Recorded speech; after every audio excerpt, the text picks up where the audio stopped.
और अब मैं माइक आमिर खान साहब को दे रही हूँ। आप भोपाली से ताल्लुक़ रखते हैं और आपके साथ होंगे फरहत एहसास साहब, बस थोड़ी ही देर में। हेलो जी, आदाब नाजरीन सामीन, खुश आमदीद आप सबको। आज का हमारा जो टॉपिक है वो थोड़ा डिले हो गया, लेकिन हुई ताख़ीर तो कुछ बाइस ताख़ीर भी था।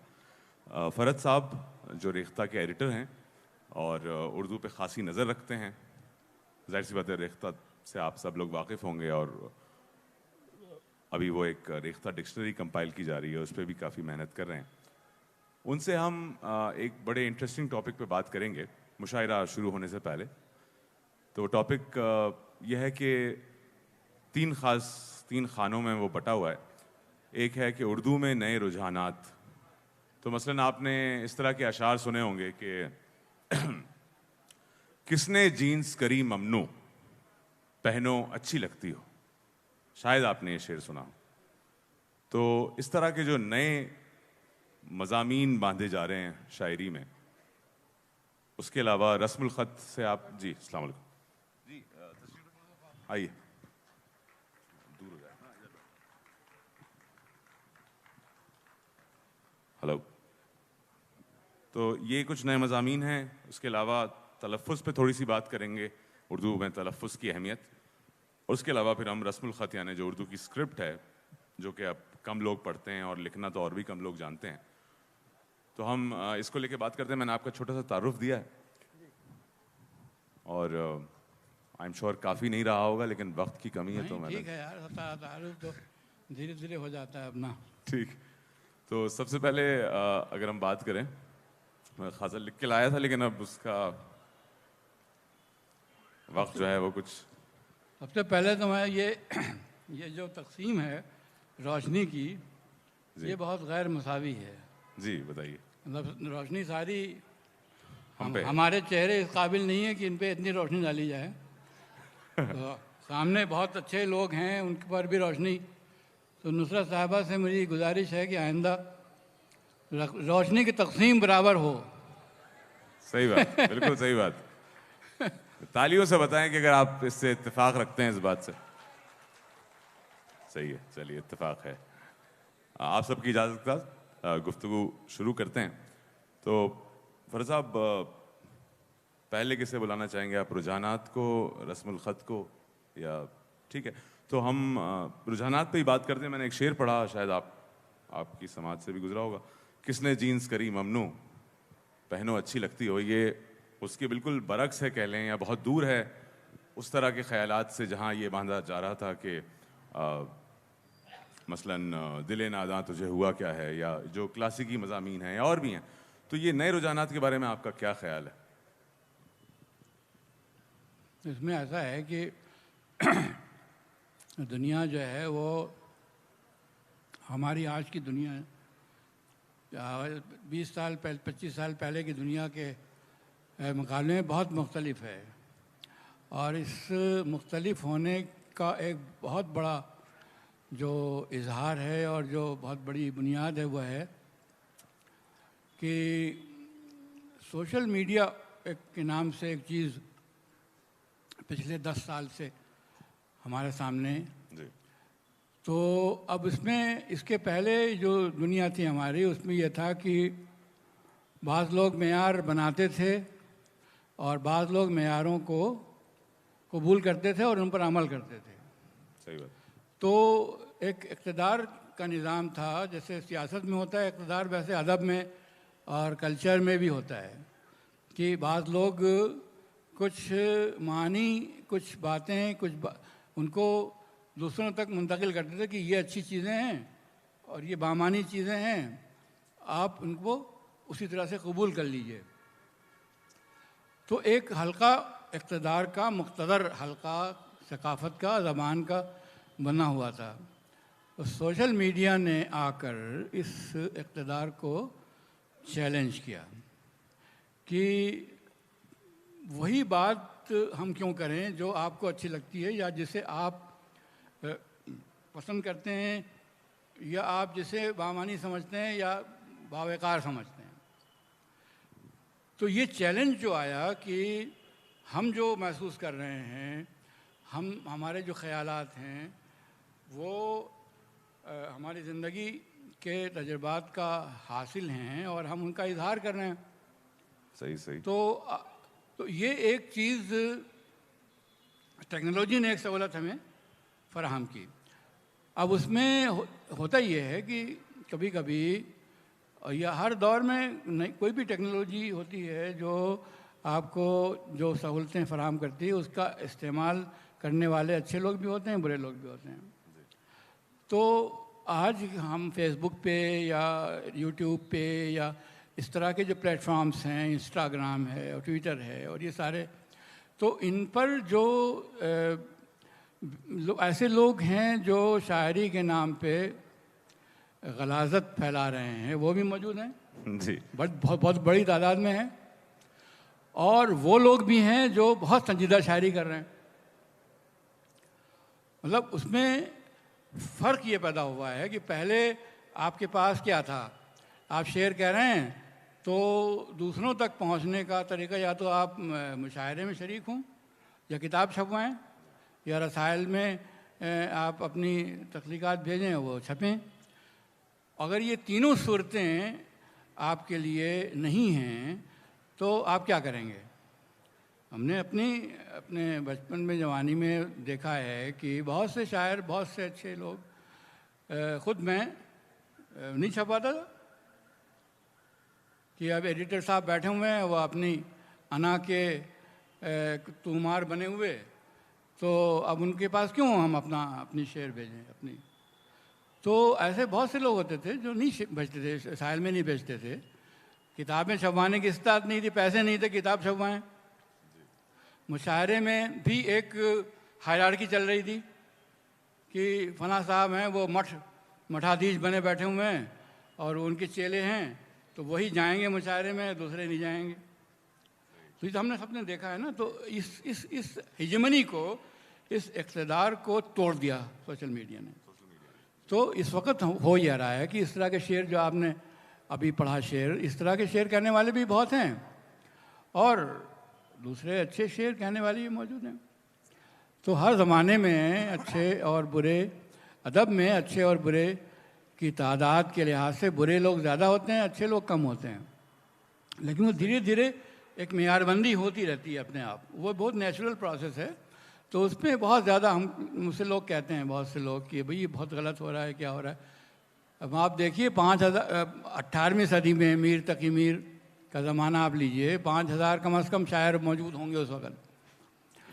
अब कितने शायर आपके पास हैं 18वीं सदी के जिनको आप जानते हैं? 4-5 मीर हैं, सौदा हैं, मुसफ़ी हैं, इंशा हैं, नज़ीर हैं, जो ये 20-25 साल के वक्फे से पैदा हुए। कायम चांदपुरी हैं, बाकी कहाँ गए? तो हम जिस ज़माने में होते हैं उसमें एक स्पेक्ट्रम होता है पूरा, कि एक तरफ से चलें दूसरी तरफ चलें, तो उसमें अच्छे बुरे, कम अच्छा बुरा, तो ये एक पूरा एक स्पेक्ट्रम होता है। तो उस स्पेक्ट्रम में मेयारों की एक दर्जाबंदी होती है। अच्छी बात यह है जो मुझे खुशाइन लगती है कि इस वक्त शेर और शायरी से वाबस्ता नौजवानों की तादाद बहुत बड़ी तादाद है। सही बात। मतलब मेरे लिए तो ये बात अपने आप में अहम है कि इतने बहुत से लोग जो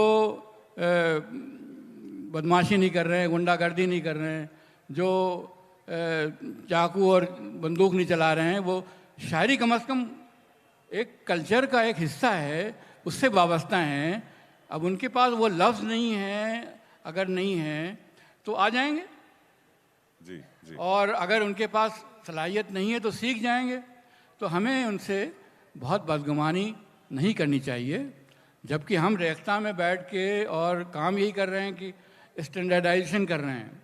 लेकिन हमने ये भी किया है कि इन्वॉल्वमेंट जो है कल्चर में अपने, तो शेर कहना, अगर कोई टूटा फूटा शेर भी कह रहा है तो कहीं से ना कहीं उसके अंदर कोई चीज़ पैदा बोल रही है, कोई ख्याल आ रहे हैं, जज्बे आ रहे हैं, एहसास आ रहे हैं, दुनिया को समझने की कोशिश कर रहे हैं। तो इंटरप्रेट कर रहे हैं अपने तौर पे चीज़ों को, तो मुझे लगता है कि इन चीज़ों को उनका इस्तकबाल किया जाना चाहिए और मौका दिया जाना चाहिए कि ये जो इजहार हो रहा है इसकी अच्छी शक्लें सामने आएँ। जी, बहुत शुक्रिया, बहुत शुक्रिया। बहुत अच्छा आपने इसमें इस बात को खोला है। मैं इसमें एक छोटा सा सवाल और कहूँगा, आप अगर उस पर बस रोशनी डालते हुए चलें कि अंग्रेज़ी के अल्फाज या दूसरी ज़बानों के अल्फाज पे लोगों को, जो ख़ास तौर से थोड़े से प्यूरिटानिकल लोग होते हैं, उनको बड़ा मसला होता है कि आपने ये अल्फाज मत इस्तेमाल करें। तो जैसे मैंने जो शेर पढ़ा उसमें भी एक लफ्ज़ है इंग्लिश का, तो इस पे आप अगर कुछ ये ऐसा है कि ये हमारी ज़बान में अंग्रेज़ी लफ्ज़ों का इस्तेमाल, मतलब शायरी में अलग अलग मिजाज हैं हर सिन्फ के। आप नज़मों में अंग्रेज़ी लफ्ज़ों का इस्तेमाल करें, कोई रोकने वाला नहीं है आपको। लेकिन जब हम गज़ल की बात करते हैं तो गज़ल का मामला जो है ना बड़ा नाजुक है। गज़ल के शेर में आपके पास ज़्यादा से ज़्यादा 10-20 लफ्ज़ होते हैं। 15-20 लफ्ज़ में आपको सारा खेल खेलना होता है।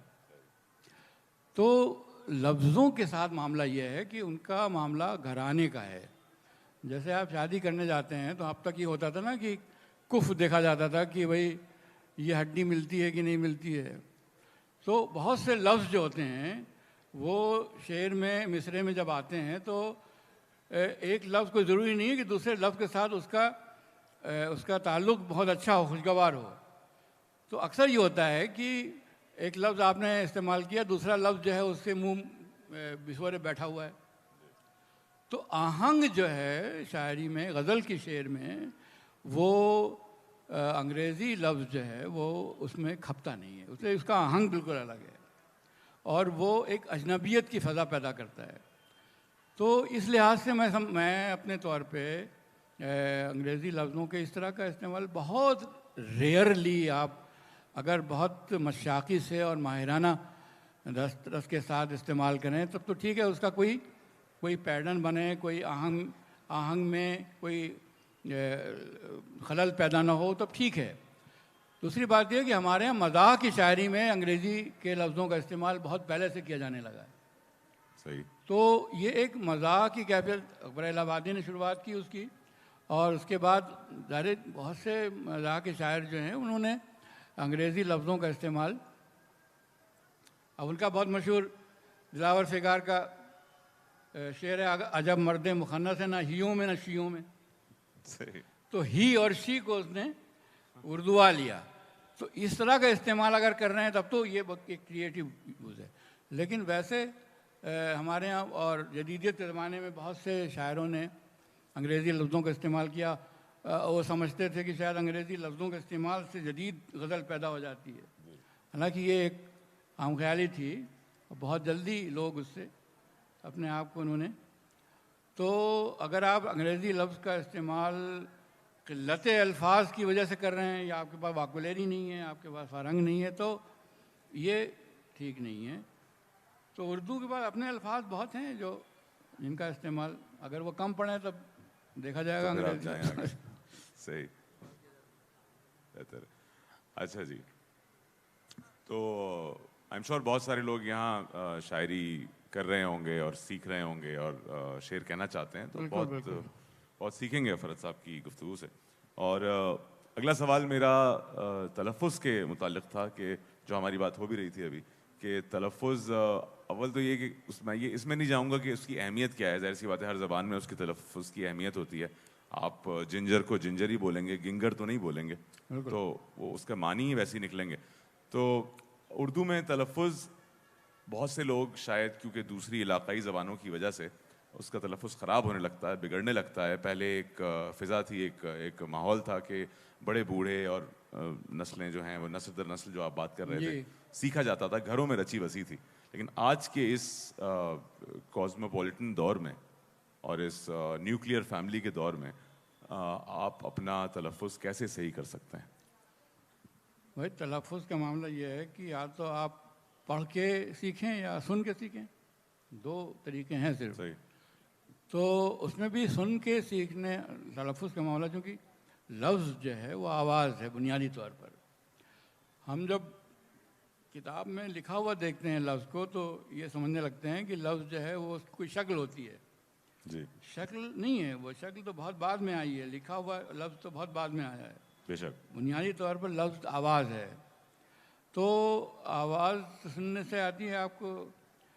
तो हमने जैसे आपसे बात की थी कि हमारे यहाँ एक पूरा निज़ाम होता था घरों में कि तरबियत होती थी कि आप लफ्ज़ बोल रहे हैं, उस पर अगर कोई आपने गलत लफ्ज़ बोला, तलफ़ुज़ गलत किया तो उसका टोकते थे बड़े जो हैं आपके, जी जी और पिटाई तक की नौबत आ जाती थी।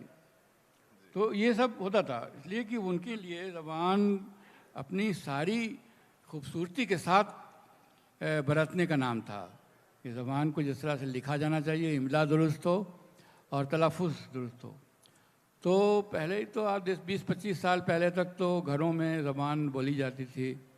एक कई नस्लें एक साथ होती थीं घरों में जो मुंतकिल करती थी ज़बान की फ़हम को और उसके हुस्न के एहसास को। तो अब तो मसला ये हो गया कि हमारे माशरे में बिखराव इतना आ गया है कि अब घरों में तो कोई ऐसा बहुत कम घर ऐसे होंगे जिसमें कि तलफ़ुज़ को कोई अहमियत हासिल हो। सही सही। लेकिन अगर आप संजीदगी से किसी ज़बान से ताल्लुक़ रखते हैं तो उसका इमला और उसका तलफ़ुज़ दोनों आपका दुरुस्त होना चाहिए। इसलिए कि आप जैसे अंग्रेज़ी है या कोई भी ज़बान है, आप उसमें जैसे आपने कहा कि जिंजर है तो गिंगर नहीं कहेंगे, लेकिन अंग्रेज़ी के साथ मामला ये है कि वो इक़्तिदार में है, ताकतवर ज़बान है। तो अगर आप अंग्रेज़ी का गलत तलफ़ुज़ करते हैं तो आप हंसी उड़ाई जाएगी आपकी। तो आपकी हिम्मत नहीं हो सकती कि किसी भी अच्छी महफ़िल में जहाँ अंग्रेज़ी के बोलने वाले मौजूद हों वहाँ गलत तलफ़ुज़ की जुर्रत कर सकें। अगर आपका तलफ़ुज़ गलत है तो आप वहाँ जाएं। तो उर्दू ज़बान थोड़ी सी इस वक्त कमज़ोरी की सूरत में है, तो इसमें कोई रोकने वाला नहीं है, कोई टोकने वाला नहीं है। लेकिन अब देखना यही है कि जो लोग ज़बान से ताल्लुक़ रखते हैं, इसलिए कि ज़बान जो होती है वो पढ़ी हुई नहीं मिलती है। जी मतलब अगर आप ये समझते हो कि कोई ज़बान आपको बोलचाल की हद तक आती है तो आप ज़बानदां हो गए हैं। ज़बान हमेशा हासिल की जाती है। बेशक इसका बेशक। एक बहुत मशहूर वाक़या बता दूं आपको।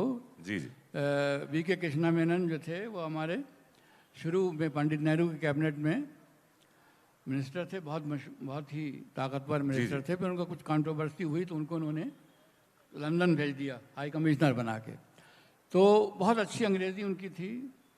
तो वो किसी महफ़िल में गुफ्तगू कर रहे थे, किसी लॉर्ड्स वगैरह बैठे हुए थे अंग्रेज़ी के। तो उन्होंने कोई जुमला बोला तो उस पर उन्होंने देखा कुछ लोगों के भवें तन गई, कुछ शिकन आ गई पेशानी पे। तो उन्होंने कहा, रुक गए वो वहीं पर। तो उन्होंने कहा कि well I don't want you to brief me in English because I have learned it and you have just picked it up. आपको पढ़ी हुई मिली है, हमने सीखा है ज़बान। सही बात। तो ज़बान सीखी जाती है, हासिल की जाती है। तो मैं उन सारे लोगों से, बच्चों से अपने और नौजवानों से कि जो ज़बान सीख रहे हैं और उससे दिलचस्पी है उनको, तो ज़बान को रस्मुल ख़त के बारे में भी ऐड करते हुए चलें बात। पूरी तरह से कबूल करें ज़बान, वही उसका हक़ है। बेशक बेशक। अब रस्मुल ख़त का मामला तो जाहिर है कि हर ज़बान का एक रस्मुल ख़त है, वो उसका एक लाज़मी हिस्सा होता है। और ज़बान को सीखने के लिए अब जैसे इस वक्त मामला जैसे उर्दू के साथ है कि इसमें स्क्रिप्ट जानने वाले लोग बहुत कम हैं, कम होते जा रहे हैं। लेकिन तालीम का मसला है और दूसरी ज़बानें सीखने में बच्चों को इब्तिदाई तालीम नहीं दिया, मतलब उनका कोई ऐसा निज़ाम नहीं है। तो जो लोग बचपन से उर्दू पढ़ रहे हैं तो उनके लिए मसला नहीं है रस्मुल ख़त का कोई सीखना। सही। तो अब देवनागरी में या रोमन में जो लिखी जा रही है ज़बान, तो मैं समझता हूँ कि उसमें कोई मसला नहीं है। जब तक आप रस्मुल ख़त नहीं जानते हैं तो देवनागरी में जो किताबें छपी हैं, हम खुद छाप रहे हैं रेख्ता की तरफ से, जी जी तो उर्दू को और उर्दू शायरी को मकबूल करने में, उसको बहुत बड़े ऑडियंसेस तक पहुंचाने में जो काम इस ट्रांसक्रिप्शन का हुआ है, किया है उसमें, तो उसकी बड़ी अहमियत है। लेकिन उसके साथ साथ ज़रूरी है कि ज़बान को उसके रस्मुल ख़त के साथ ही कबूल किया जाए। तो एक शुरुआत हो सकती है, लेकिन आपको कहीं ना कहीं रस्मुल ख़त सीखना बिल्कुल चाहिए।